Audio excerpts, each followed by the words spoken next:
təcrübəsiz olduğumuz dönəmlərdə nə qədər çalışsaq da ki, avtomobili maili şəkildə dayandıraq, yəni sərt tormozlanma etmədən dayandıraq, ancaq buna nail ola bilmirik.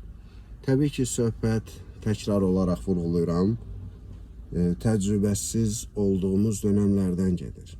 Peşəkar sürücülərin bu bilgilərə ehtiyacı yoxdur. O səbəbdən də peşəkar olan sürücülər əgər ehtiyac duymursa, bu paylaşımı izləməyə bilər. Avtomobili dayandırarkən səbəb nədir ki, bizim avtomobil maili şəkildə dayanmır? Biz nə qədər çalışsaq da sonuçta sirkələnmə baş verir. Bu mövzuda sizə qısa bir izah verməyə çalışacağım. Belə hesab eləyin ki, bu əlim əyləc pedaldır, yəni tormoz pedaldır.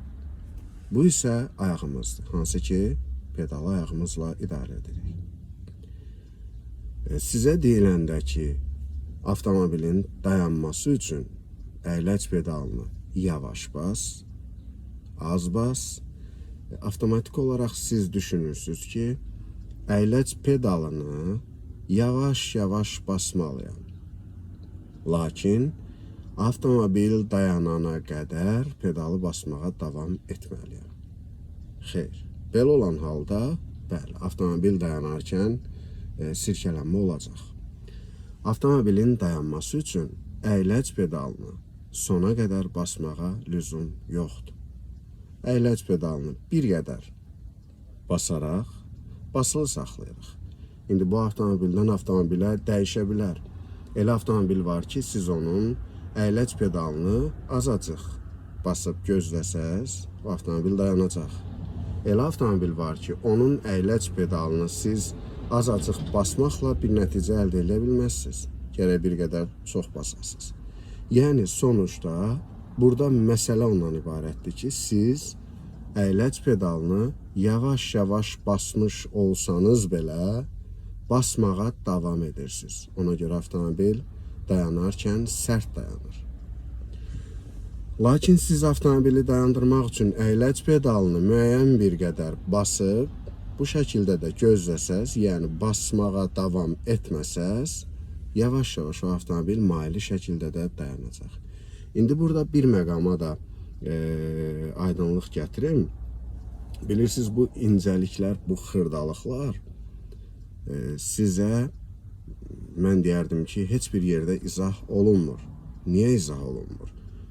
Misal olaraq, mən təlimçi deyirəm, mən sizin atanızam və yaxud da qardaşınızam və yaxud da sizə öyrədən bir dostunuz, ailə üzvünüzəm. Mən onu sizə izah etməyə lüzum duymuram ki, bunu ehtiyac yoxdur deməyə. Yəni, sadəcə olaraq sizə bildirilir ki, əyləc pedalını, yəni tormozu kəskin basma, reski basma, yavaş bas. Və siz də algılayırsınız ki, bəli, mən əyləc pedalını, yəni tormozu yavaş-yavaş basmalıyam, ancaq avtomobil dayanana qədər basmağa davam etməliyəm. Xeyr, təkrar olaraq vurğulayıram. Əyləc pedalını müəyyən bir qədər basıb gözləmək lazımdır. Və nə qədər basmalı olduğunuzu belə deyimdə göstərən bir meyar yoxdur. Bu avtomobildən avtomobilə dəyişir. Belə olan halda bəli, avtomobiliniz maili şəkildə dayanacaq. Lakin biraz gec dayanacaq. Gec dayanası təqdirdə, yəni avtomobiliniz gec dayanacaqsa, demək ki, siz dayanacağınız nöqtəni öncədən bilməlisiniz. Misal üçün, işıqforun qırmızı bölməsi yandığı təqdirdə, siz işıqforun yəni yanında dayanmalısınız və yaxud da stop xətti varsa, stop xəttində dayanmalısınız.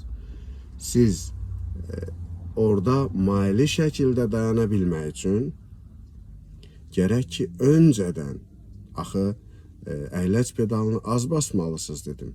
Düzü, az basarkən də avtomobil bəli, maili şəkildə dayanır, ancaq gec dayanır.